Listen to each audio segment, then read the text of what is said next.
নাত শরীফ গাওয়া, গজল গাওয়া এটা সুন্নিরার একটা অভ্যাসই। আর সুন্নিরা পাগলামি করে নবীর নাত গাইতে গাইতে গাইতে গাইতে আল্লামা অলিউল্লাহ আশিকে আল্লাহ, এমন অলিউল্লাহ শব্দের অর্থ আল্লাহর বন্ধু, আর অলি উল্লাহ শব্দের অর্থ যেমন আল্লাহর বন্ধু তেমন আল্লাহ বন্দী বানাই দিচ্ছে। আমার বক্তার জগতে জনপ্রিয় একজন যিনি আশিকে রসুল, যিনি নবীর নাম বললে চোখ দিয়ে অটোমেটিক পানি পড়ে, পানি এসে যায়, আল্লামা ওলিউল্লাহ আশিকে হুজুর, জিনার বুকের ভিতরে আমার মদিনার নবীর একটা প্রেম পাওয়া যায়। জুড়ে জুড়ে কন্যা সুবহানাল্লাহ।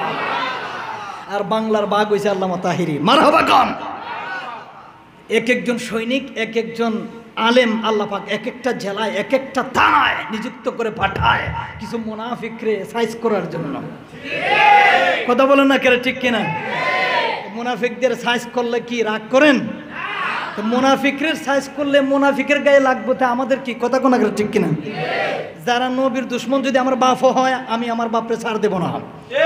নবীর বিপক্ষে যদি আমার গর্ভধারিণী মা হয়, আমি আমার মাকে ছাড় দিতে পারবো না।